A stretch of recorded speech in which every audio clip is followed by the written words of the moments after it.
that. So thank you, Willie. And thank you, Dean Sterling, and thank you, YDS community, for the opportunity to be with you this evening and to join the long line of very impressive and distinguished scholars who have gathered to reflect on the cause of racial justice, a cause that Rosa Parks and Martin Luther King Jr. pursued so passionately, and to not only be inspired by their witness, but to update that witness as we continue the unfinished business of creating a society that mirrors the beloved community that they were both so passionately advocates of.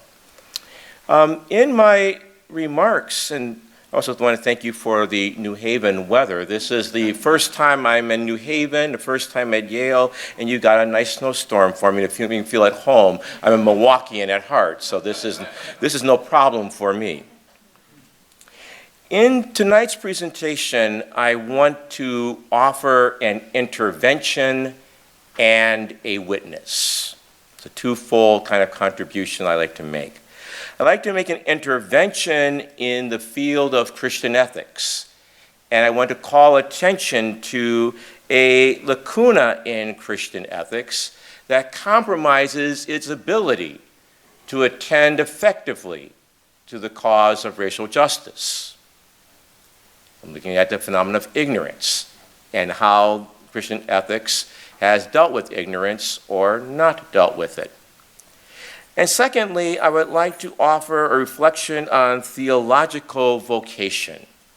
I had the joy of meeting with a group of you at lunch today, and it was a really spirited and fun conversation. I look forward to having a robust exchange with you after the end of today's lecture. And people always want to know, well, how did you get to do what you do? That theologians don't just come falling down from the sky somewhere. What makes you tick?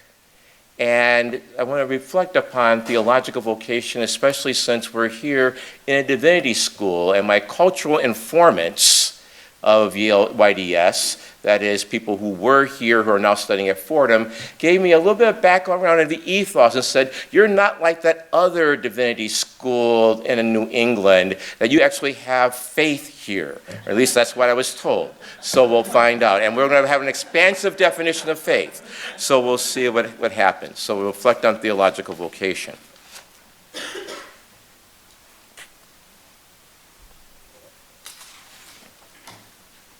Throughout my intellectual career, one of the questions that has haunted me is this: what would Catholic theological ethics look like if it took the Black experience seriously as a dialogue partner? I want to use this lecture in part to provide some of the backstory or motivation that drives this question. And this question is one that is both professional and existential.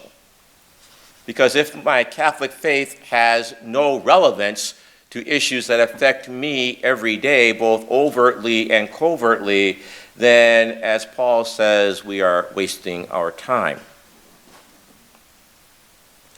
My father was born in the Mississippi Delta in a small town called Belzoni in October of 1936. He and my grandparents left Mississippi and moved to Milwaukee in the early to mid 1940s. Now, the precise year of their arrival was never established, nor were the exact circumstances that motivated their departure. My family's memory of this event is sketchy and consists of only rarely spoken stories.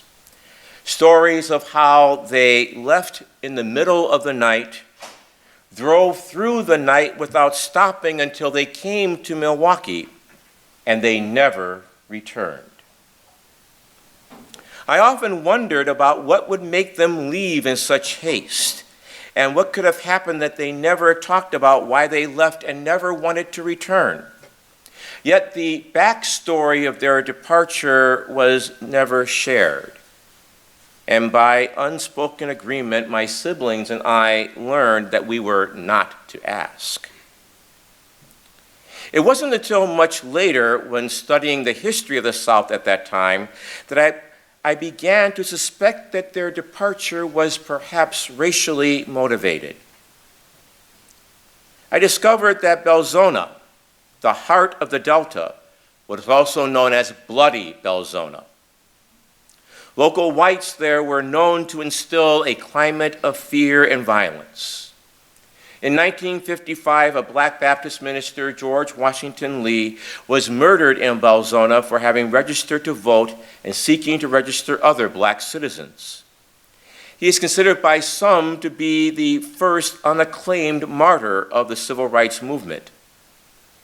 His killers were never brought to justice. Studying this history, it began to dawn on me that perhaps my family had to leave in haste for fear of their lives. That the marathon trek to Milwaukee was a journey of terror, a rapid flight from the threat of death. That perhaps they never returned because there were no warm memories of the place they left or the circumstances of their departure. My suspicion, which over time had grown into a gut certainty, was confirmed indirectly by my grandmother in her later years.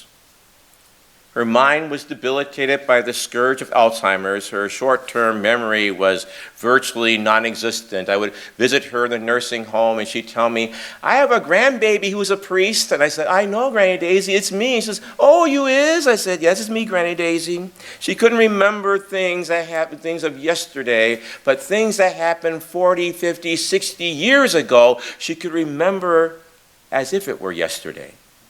And in her final years, all she could recall were memories of those who did her wrong, especially of white men who treated her mean and cheated her out of money.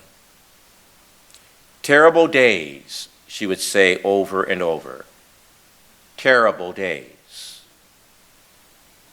I often pondered what nightmares she was recalling, and grieved that her last memories were of pain, injustice, and secret horrors. My family was part of that movement that historians call the Great Migration. That period between 1910 and 1970, when over 6 million African Americans moved from the rural South into the urban areas of the West, Northeast, and Midwest. Historian Nicholas Lehman describes the Great Migration as, quote, "one of the largest and most rapid mass internal movements in history, perhaps the greatest not caused by the immediate threat of execution or starvation." Close quote. Now, in the popular accounts, the ones usually taught in history books, they state that this mass migration was fueled by dreams of a better life. The Black migrants beckoned north and west by economic opportunities lacking in the South. And no doubt the prospect of better employment was a factor, but far from the most significant one. A contemporaneous 1919 Department of Labor report that provides a more accurate account of the motivation. Quoting, "One of the more effective causes of the exodus is the Negro's insecurity from mob violence and lynchings." Close quote.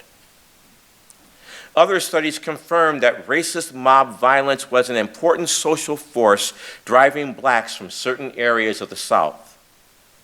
To say it directly, this mass migration was the result of widespread and pervasive racial terror. In many ways, it was a forced migration, one necessitated by the threat of violence and brutally gruesome death. The Equal Justice Initiative, and I know Brian Stevenson was a past speaker in this series, they conducted a comprehensive study of racial lynching during this era. Its academic tone cannot mask the cruel realities that motivated the Great Migration. And I quote, Millions of Black Americans left the South between 1910 and 1970 in response to the instability and threat of violence that racial terror created in the region. These largely involuntary relocations compounded the trauma suffered by terror survivors, even as leaving the South improved their physical safety. After generations in this country, Black Americans who moved north and west were exiles, internally displaced persons who had more in common with vast movements of refugees from famine, war, and genocide in other parts of the world than with their new neighbors. African American migrants continuing were less terrorized in their new cities and towns, but they were not entirely welcomed. Institutional inequality, continued marginalization, and unaddressed histories of trauma have created a unique legacy of chronic generational poverty, persistent urban distress, debilitating violence, and limited educational opportunities. To put it simply, the Great Migration, my family's story only one generation distant, was a response to a state-sponsored and nationally sanctioned regime of racial terror, to a Jim Crow that did not mark the end of slavery, but rather its evolution. It is a story of involuntary relocation, internal displacement, and unspoken intergenerational trauma suffered by terror survivors that has decisively shaped the contours of our nation's urban life with enduring consequences to this very day. When I talk about unspoken intergenerational trauma, I want to share a story here. I remember when I was a kid, Roots 2 was on TV. And I remember asking my grandfather if he was going to watch it. After all, everybody in the neighborhood was watching it. And my grandfather simply said, "Oh, no. No. I don't want to watch it. I don't need to watch it. I lived it." This from a man who never shared the story of why he left Mississippi and never went back. Internal displacement, racial terror, involuntary relocation, unspoken histories of trauma. This is not how the story of the Great Migration is usually told, but what have these to do with theology? In a word, nothing. That has been, and unfortunately continues to be, the response of most theologians and religious scholars. Theology, we are told, deals with the sacred sciences, with a fixed canon of sacred texts, for example, the Bible, analyzed by accepted methods and with a tradition of accepted authors. Augustine, Aquinas, Luther, Calvin, Barth, Niebuhr, Rahner, Lonergan, Tracy. Christian and Catholic theology was marked, and still is all too often marked, but what I've called the systemic erasure of the Black body and its pain and ecstasy, its trauma and beauty, its struggles and resilience. Now, lest I be accused of overstating the matter, consider the 1963 contribution of Catholic ethicist Joseph Leonard, writing in the authoritative summary of moral theology, Notes on Moral Theology, which is published annually in the premier Catholic journal, Theological Studies in the English world, Theological Studies. He says, and this is what makes the article noteworthy, is his forthright acknowledgement that the silence of the church on matters of racial justice is itself the most theologically involved problem. I quote, "Historically, it is impossible to deny that from the end of the Civil War until modern times, an almost universal silence regarding the moral issues involved in segregation blanketed the ecclesiastical scene.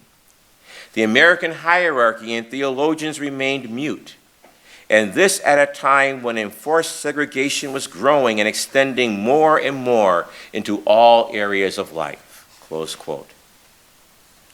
The voices and questions, the moans and laments of the black, dark-skinned body were thus erased, silenced, marginalized, and trivialized in Christian discourse and Catholic theological reflection. One author notes that this culture of silence over racial terror intensified the trauma of those who witnessed and survived those events. Through such permissive silence, Christianity and its theologians provided a sacred canopy to the ideology and practices of white supremacy, effectively maintaining that the horrors and terrors of the Great Migration were not incompatible with the will of God. Now, lately, there has been a belated acknowledgement that something was and still is radically amiss in Catholic engagement and reflection on race. For example, at a symposium that marked the publication of my monograph, Racial Justice in the Catholic Church, the preeminent Catholic moral theologian, Charles Curran, asked, quote, "Why did we," meaning white theologians and ethicists, "fail to recognize the reality of racism in society and our own white privilege? What caused this blind spot, but in reality much more than a mere spot, in our approach?" An acknowledgement that something was wrong. And in April of 2017, in a moving apology delivered to the descendants of 272 enslaved persons who were owned and sold by the Society of Jesus in the mid-19th century, in part to finance Georgetown University, the president of the U.S. Jesuit Conference, Father Timothy Kaseki, lamented, quote, "When we remember that together with those 272 souls, we received the same sacraments, read from the same scriptures, said the same prayers, sang the same hymns, and praised the same God, how did we, the Society of Jesus, fail to see us all as one body in Christ?" Or as one woman put it during a lecture I gave on the terrors of the Great Migration, in tears afterwards, she came to me and said, "I lived through this, so how did I not know?" Why did they not see? Why do they not know?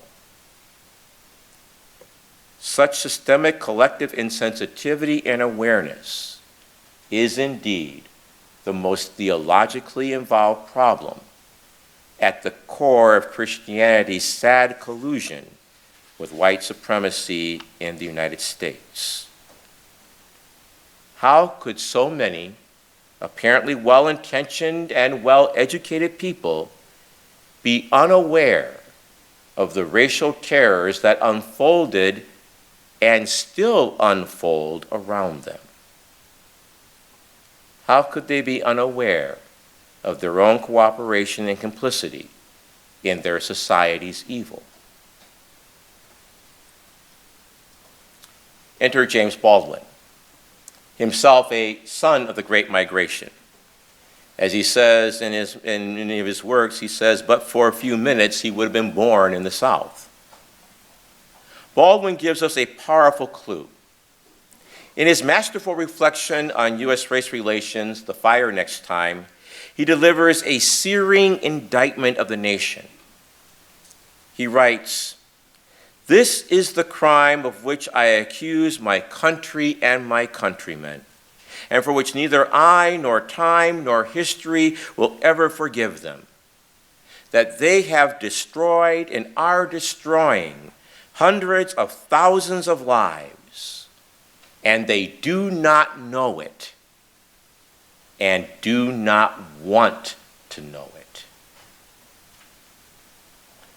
More than deliberate acts of malice or even gruesome executions, what most disturbs Baldwin is a peculiar species of ignorance, a more or less systemic unknowing, a cultivated lack of knowing that enables the majority to live at peace with the horrors that afflict so many.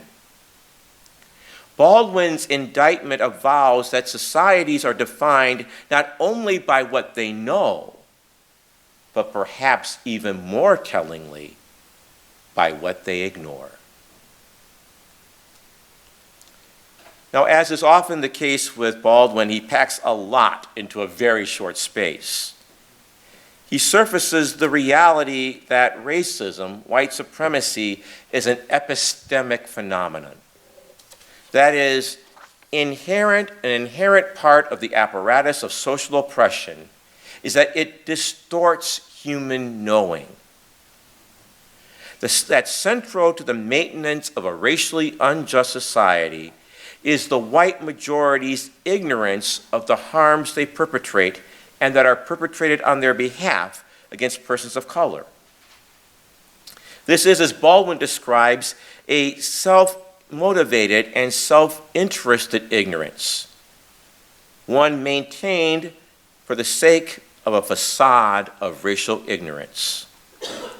Baldwin details, and the reason for this ignorance is that a knowledge of the role these people played and play in American life would reveal more about America to Americans than Americans wish to know. But Baldwin's blade cuts deeper still. He raises to our consciousness an ignorance that is not merely a gap in knowledge or a lack of true understanding that can be remediated and redressed through education or dialogues, the go-to whenever we have a racial problem, let's have dialogues about it.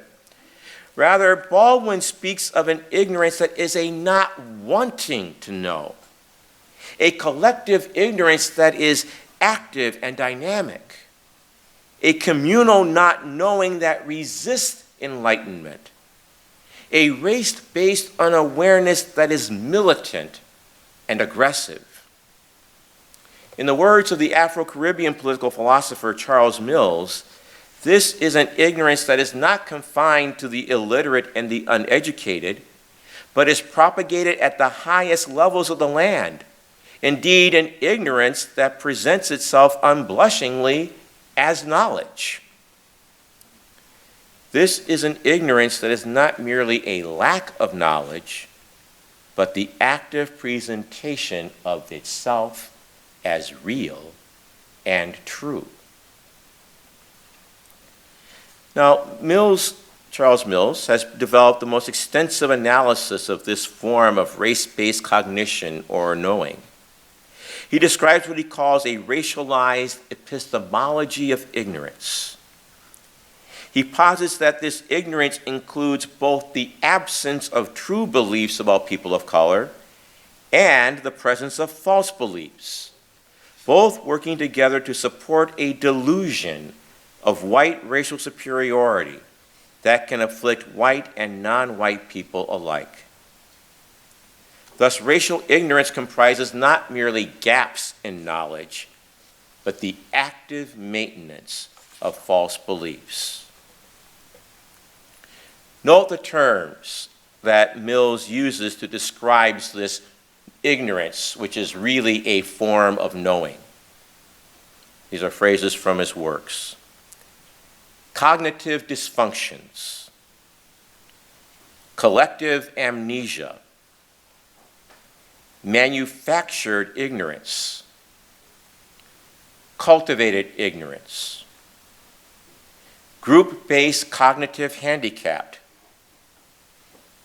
a consensual hallucination, invented distortions of reality, communal delusion. Little wonder that Baldwin in The Fire Next Time states that the tendency of many blacks has been, quote, to dismiss white people as slightly mad victims of their own brainwashing, close quote.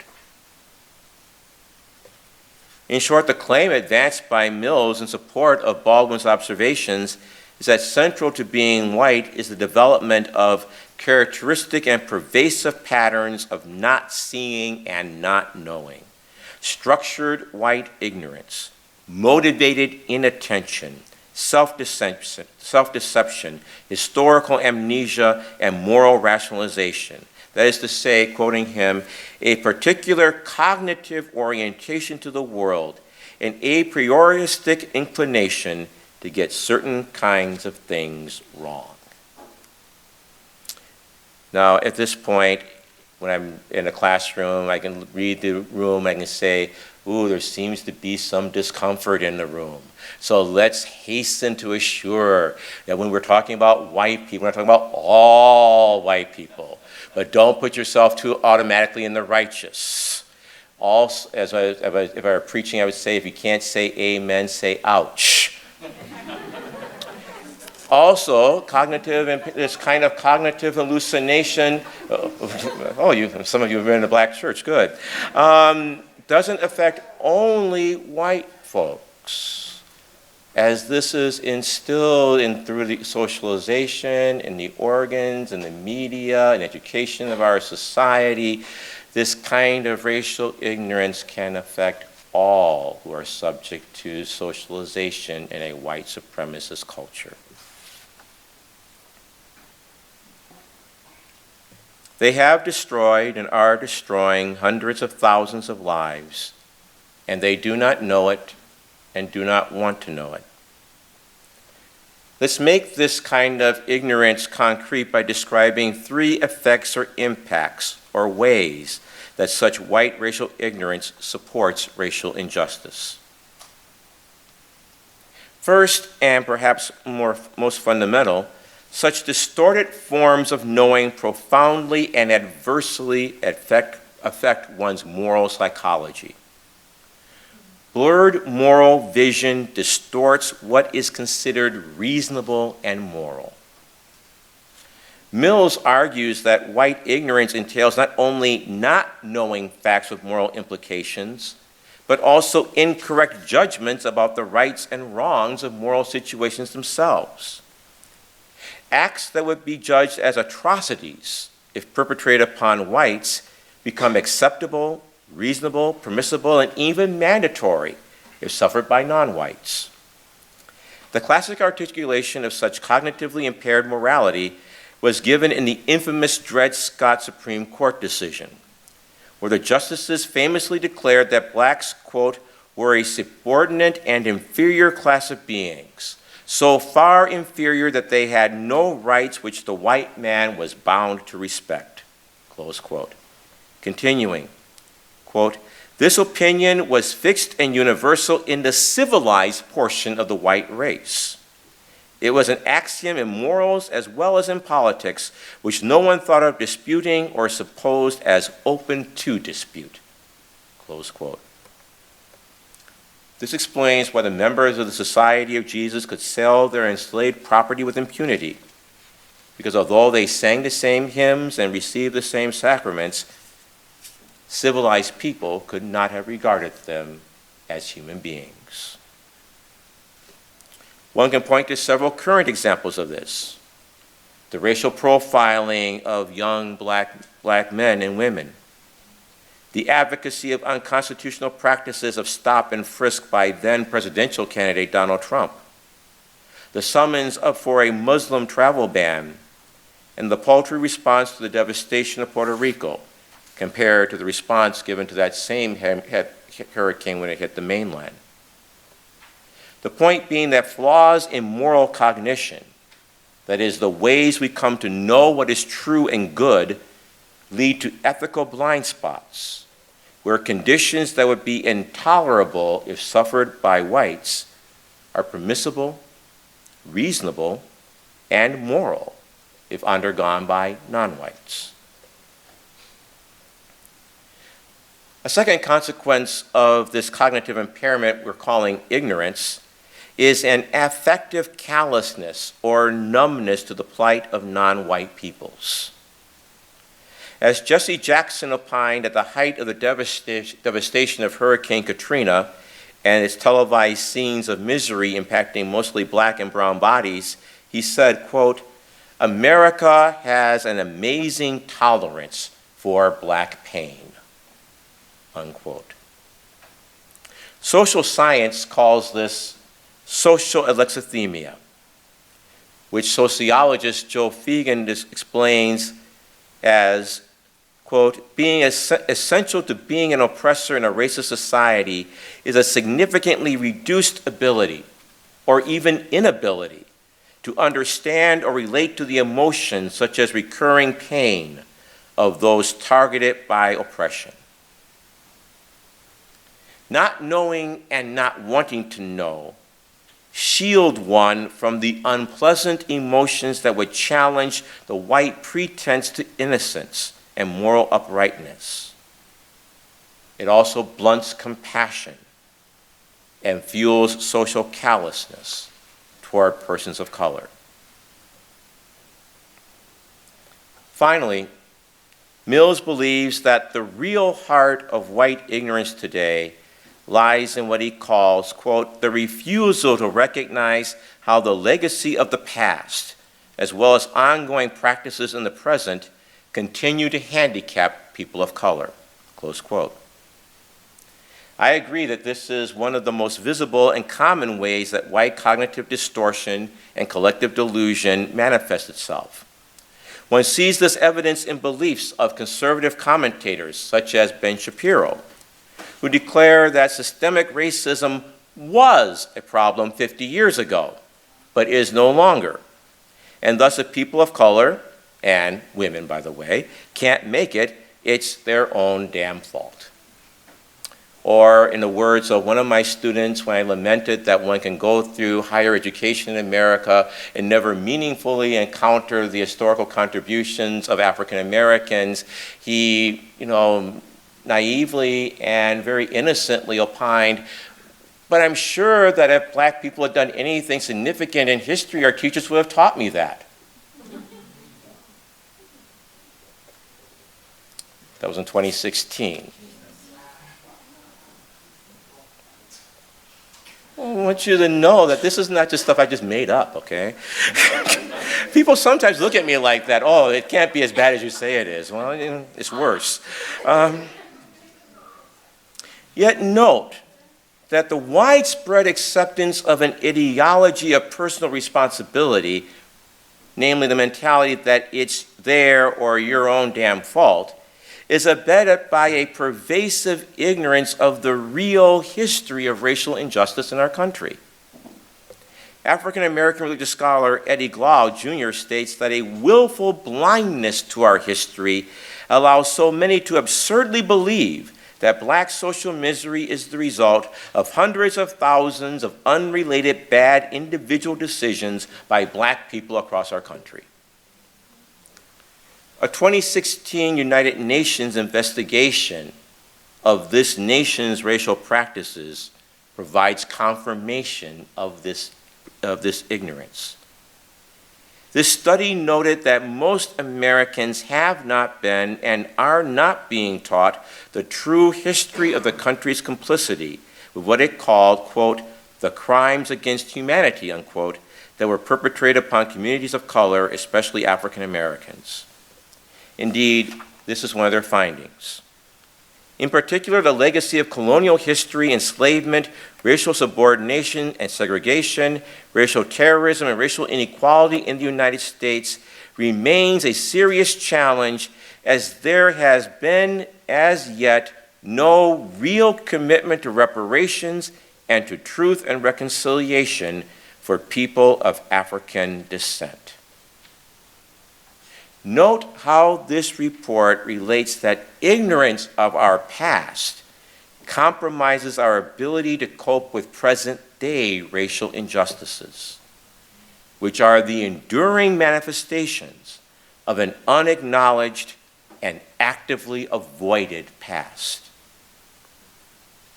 Loud concurs opining that being, quote, willfully ignorant, quote, unquote, of our history of racism has consigned so many black people to poverty with little or no chance of escaping it.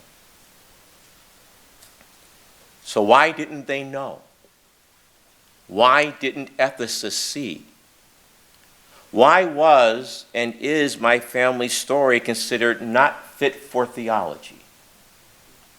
Because of a cultivated, indeed cultured, white ignorance in the name of white innocence. A not wanting to know so as to preserve the fiction of white superiority and non-white subordination. Racial ignorance becomes a form of moral evasion. This not seeing, this deliberate unawareness, this collective delusion masking as reality for the sake of innocence is a central obstacle to achieving racial justice. But what has this to do with theological ethics? To quote a failed, aborted Apollo mission, Houston, we have a problem. Why is that up there? Because if I wasn't going to be a theological ethicist, at one point I wanted to be the first man on Mars. I followed the moon landing religiously. It was, I still, if they would take someone right now, I'd go to Mars tomorrow. Yes. Star Trek, that's another talk. I'll come back and talk about that. But in the midst of salvaging and rescuing the damaged ship, the engineers and NASA said, we have to make this fit into a hole made for this using nothing but this. This is a perfect illustration of the challenge that faces theological ethics confronted with the epistemic ignorance that we've been talking about. To put it bluntly, we don't yet have the theological tools to deal with the ignorance that Baldwin is surfacing. Now, let me talk about this. Baldwin is talking about ignorance that is not a mere gap or absence of knowledge, but an active evasion of knowledge that masks itself as truth. But this is not how ignorance is understood in most ethical analyses. Catholic theological ethics and classic philosophical ethics understand ignorance as an impediment to moral responsibility. Ignorance is treated as a factor that mitigates or even absolves an individual actor from moral culpability. And in the standard mainstream ethical analyses, we distinguish between two forms of ignorance. Invincible ignorance, ignorance that is not due to your own personal negligence, and vincible ignorance, an ignorance that can be overcome or conquered through the agent's own diligence and their own efforts. So keep that distinction in mind. It's going to be really important coming up. Now, the standard treatment in theological ethics of ignorance can be summarized in 5 moves. First, for an act to be moral, the agent must act freely and knowingly. Second, ignorance is a gap or a lack of knowledge in the agent. Ignorance in theological ethics is usually seen as a property that resides in individuals. We don't analyze the ignorance as characteristic of groups or cultures. And these individuals are largely unaffected by social conditioning. Now, knowledge gaps can be invincible. In other words, they can't be overcome by one's agency or responsibility, or vincible. They could be overcome through due diligence. Which leads then to this conclusion. Invincible ignorance excuses for moral culpability. lacks of knowledge that you cannot remedy through your own diligence, excuses for moral culpability, for you cannot be held responsible for what is not in one's control to be aware of. You have to know what you're doing and be free to do it for there to be ethical responsibility. And here is where the problem lies. Baldwin argues for a form of ignorance that is active and dynamic, but not just in the individual agent, but is also communal and cultivated. It's not only a gap in knowledge, it's an evasion of knowledge that presents itself as knowledge. You see the problem here. But Christian theological ethics has not yet satisfactorily engaged the reality of cultural malformation. That is, the ethical problem of false consciousness or distorted knowledge that comes from being formed in a particular cultural environment. It deals with an individual's negligence in acquiring the requisite moral knowledge, invincible ignorance, but it does not deal with collective ignorance or culturally legitimated evasions of moral knowledge. It does not consider or take account of the blindness produced in persons by the dominant culture, blindness that prevents them from recognizing the evil dimension of their social reality. For example, one cannot be held responsible for not being aware of the omission of certain voices or perspectives if one believes that such omissions are natural or the way things ought to be. You can only be judged as morally culpable. You cannot be judged culpable for what you're not conscious of.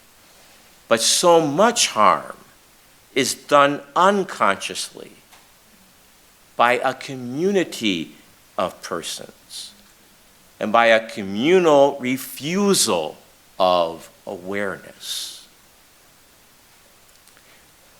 Even more, the exclusive focus upon what the individual moral agent is consciously aware of can exacerbate racial injustice through instilling a conviction of the individual's moral rectitude. Because the ignorance that Baldwin describes cannot be overcome by the individual moral agent, Catholic moral theology can only call such ignorance invincible, for which there is no moral culpability, which, pastorally speaking, on the ground translates into no responsibility and no culpability, which in effect leaves individual white persons off the hook for their collective evasions of knowledge. They are destroying hundreds of thousands of lives, and they do not know it, and do not want to know it, for which the standards accounts of ignorance provide no effective culpability or accountability. Thus, not only is mainstream theological ethics inadequate to the task of addressing the depths of racial injustice, it de facto becomes an accomplice in white supremacy, evidencing what one author calls conceptual complicity with structural injustice. Little wonder then that Baldwin, near the end of his life, observes, "The will of the people in America has always been at the mercy of an ignorance, not merely phenomenal, but sacred and sacredly cultivated." In sum, Baldwin and Mills and others are describing a form of ignorance for which Christian moral theology and theological ethics have neither the tools nor concepts to adequately address. If Catholic moral theology is to take Baldwin and American racism seriously, this would entail a thorough rethinking, indeed a reconstruction, of our fundamental concepts of ethical responsibility and moral culpability. This is what I mean by my professional existential question. What would Catholic theological ethics look like if it took the Black experience seriously as a dialogue partner? It would entail a reconstruction, a fundamental reconsideration of the foundations of the discipline. What would that look like? Stay tuned. I'm not ready to retire yet. This is my project. It means I have to come back. Yet, before I conclude, something does need to be said about the way forward, even if only as a tantalizing hint. How can white Americans and not a few people of color be freed from their captivity to racial ignorance and the delusions that keep them from understanding the world that humans have created? Or in the haunting phrasing of the Canadian philosopher Bernard Lonergan, how is a mind to become conscious of its own bias when that bias springs from a communal flight from understanding and is supported by the whole texture of a civilization? How indeed. Baldwin gives a forthright response through love. Not in a sentimental sense, but through an unceasing effort of liberating consciousness. Hear his words, which never cease to haunt me no matter how often I read or teach them. In an open letter to his nephew, published in The Fire Next Time, he writes, "The really terrible thing, old buddy, is that you must accept them," meaning white people. And I mean that seriously. You must accept them and accept them with love, for these innocent people have no other hope. These innocents who believe that your imprisonment made them safe are losing their grasp of reality. But these men and women are your brothers and sisters, your lost younger brothers. And if the word integration means anything, this is what it means: that we with love shall force our brothers and sisters to see themselves as they are, to cease fleeing from reality and begin to change it. Lost younger brothers. Here one hears an allusion to the Christian parable of the prodigal son, that classic biblical story of a wayward younger child lost in his delusions and ensnared in a mess of his own making until, as the narrative relates, he, quote, comes to his senses, unquote, literally coming at last to his true self. Baldwin argues that it's only through forceful yet loving encounters, even clashes, practices that one author calls epistemic frictions, generated by guerrilla pluralism, can whites have the possibility of coming to themselves, of seeing themselves as they are, and by ceasing to flee from reality. Baldwin offers that this is the role of those he calls the relatively conscious whites and the relatively conscious blacks, who must, like lovers, insist on or create the consciousness of others, to create a new consciousness, a new way of thinking, a new way of loving, a new way of being in the world. Baldwin warns that this will be hard. He states that this is why love is sought so desperately and yet so cunningly avoided. Love takes off the mask that we fear we cannot live without, and know we cannot live within. Only through a love he describes as tough and daring is there even the possibility of some form of salvation, of redemption, of wholeness, of justice. Baldwin's diagnosis of our situation is piercing, yet his prescription of love is perhaps frustrating. He provides no political blueprint or policy guide. He gives no practical guidance as to how to love people who actively resist truth in the name of delusion. He even admits that he's perhaps asking the impossible. And yet in that impossibility is the paradox of hope. He says, I know that what I'm asking is impossible. But in our time, as in every time, the impossible is the least that one can demand.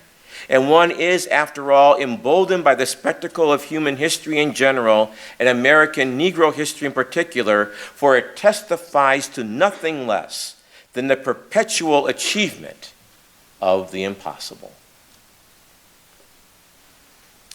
This, then, is Baldwin's final challenge to Christian theological ethics: to provide not only a more adequate account of culturally induced ignorance and evil, but more moving accounts of social love and hope. We need, as I have argued, a form of ethics that reaches not only the mind, but also the inner recesses of the human spirit. If racism is at its core a soul sickness, then we need remedies that can reach the inner recesses of the human spirit. Only such an ethics is adequate to the achieving of human flourishing for captive whites and impacted persons of color. And only such an ethics can help formulate adequate responses to the unspoken traumas of history that afflict us all, but in different ways. I said I would provide an intervention and an account of theological vocation. I began with a family story, and I wish to conclude on that note. My maternal grandmother was a major influence in both my faith life and in nurturing my budding sense of scholarship.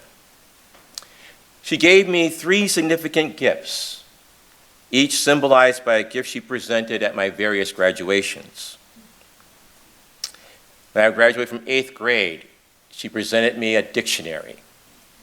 Not just any dictionary, I actually found this online, Google Images. That's the actual dictionary, the Webster Encyclopedic Dictionary of the English Language.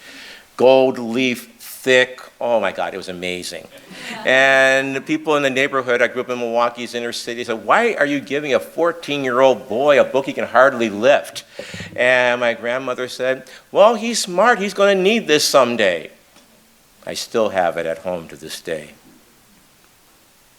In high school, she asked what I wanted, and I said a Bible, but I didn't want any old Bible, I wanted a Jerusalem Bible.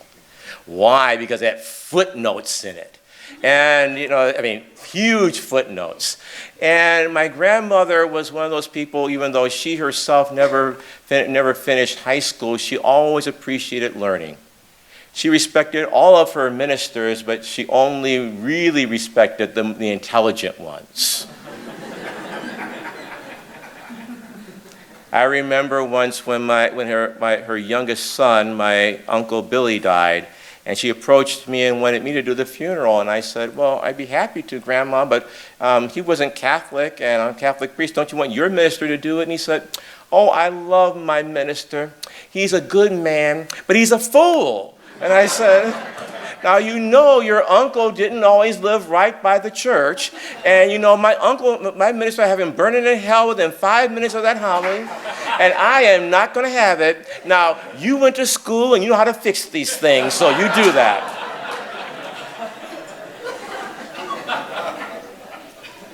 My grandmother knew about the harmony between faith and reason.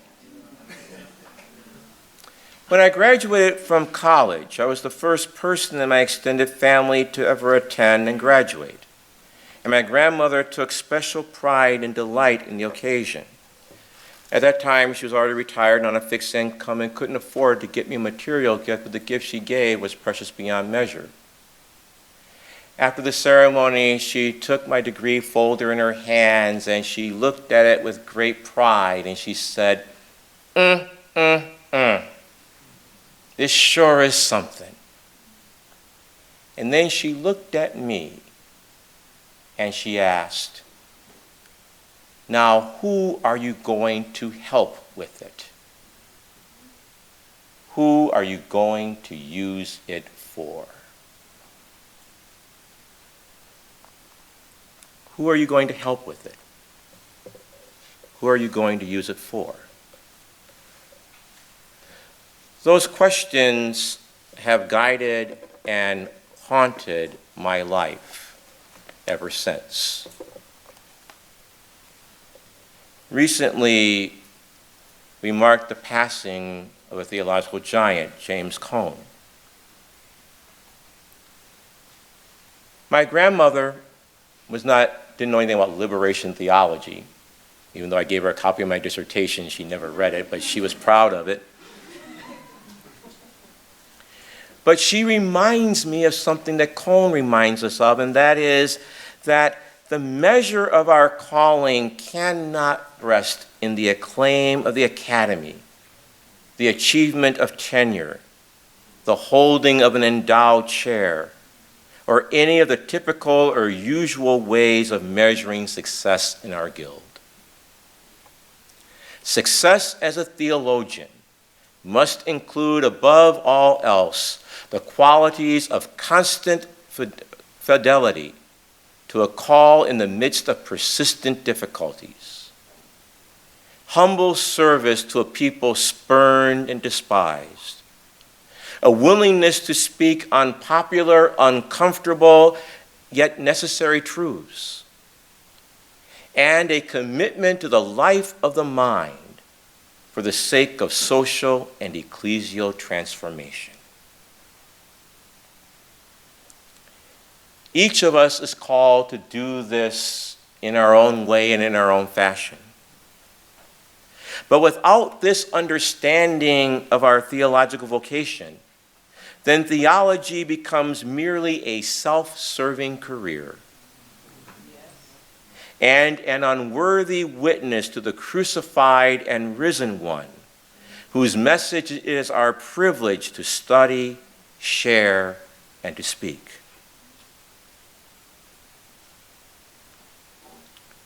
Now, who are you going to help with it? Who are you going to use it for? My grandmother Rabina would remind us that these are indeed the enduring vocational questions, not just for scholars of African descent, but for all of us who would claim and merit the title of Christian. Thank you.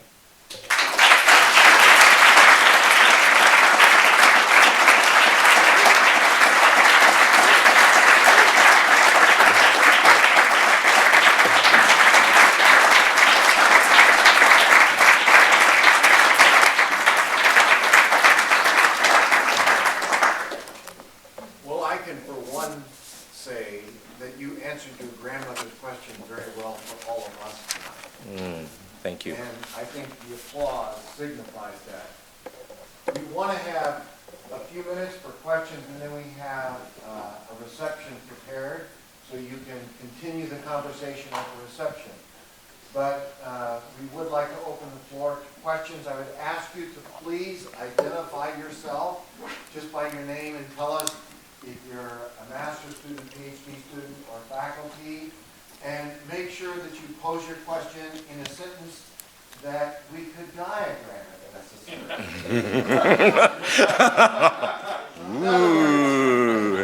Don't pose a question like some theologians whose periods come after a page and a half. Yeah, not like a German theologian where it just goes on for pages, right? So the floor is open. Yes. Hi, my name is Shinsia Jarrett. The microphone. Microphone, Cynthia. Good night. My name is Shinsia Jarrett, and I am a Master's of Divinity student. And one of the things in which I'm considering is gentrification and how it impacts the church, especially since you're from the Bronx and the Fordham Road area. Mm-hmm. Yeah, the challenge of gentrification is one. It's a major problem not only in the Bronx but in New York as well, because it's getting to the point where I'm just a junior in New York. This is my third year.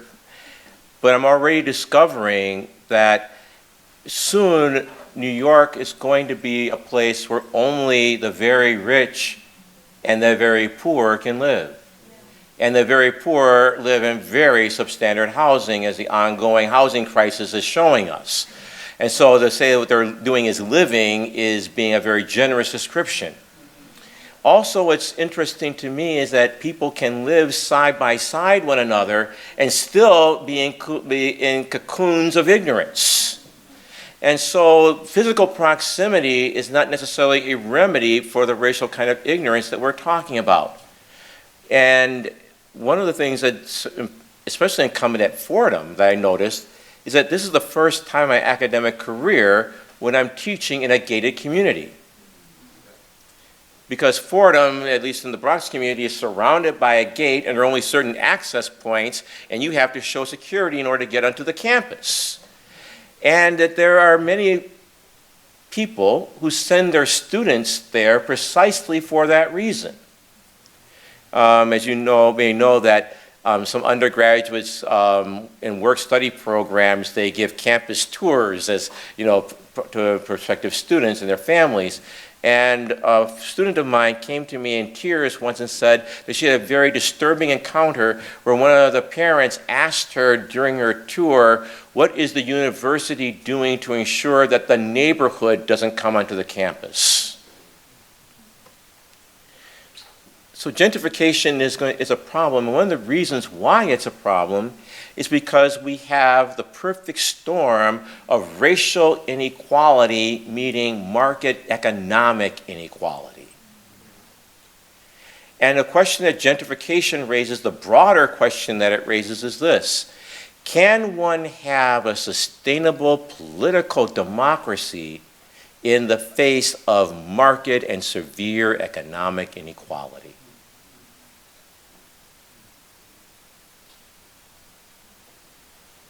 I don't know that one can. Now, I was in South Africa last summer for a month. I'll be going back there this Thursday for another month. That's a question that they're raising because in many cases, they have to be honest about their racial divisions because it's staring them in the face. But the legacy that apartheid has left them is that you have a vast majority that have political freedoms, but they are still economically impoverished. And when you talk to that population today about the glory days of Mandela or the Truth and Reconciliation Commission, they don't want to hear it. Because democracy has not changed their lives. And so gentrification raises a very deep question for us. How long can we sustain political democracy in the face of economic inequality, especially when we have a Supreme Court that has decided that money is speech that cannot be regulated? Gentrification is not simply an urban issue, though it is a pressing one, but it raises profound social and political questions that are necessary for this very country's survival, frankly. Thank you. Up here.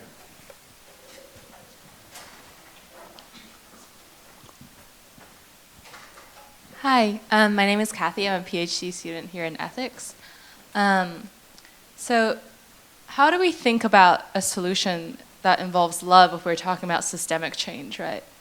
Love tends to be like interrelational between individuals, or maybe it can be public, but I'm interested in what your vision of like public love would look like. I don't know. I'm hoping you're going to help me with that, okay? You're the future of ethics right here.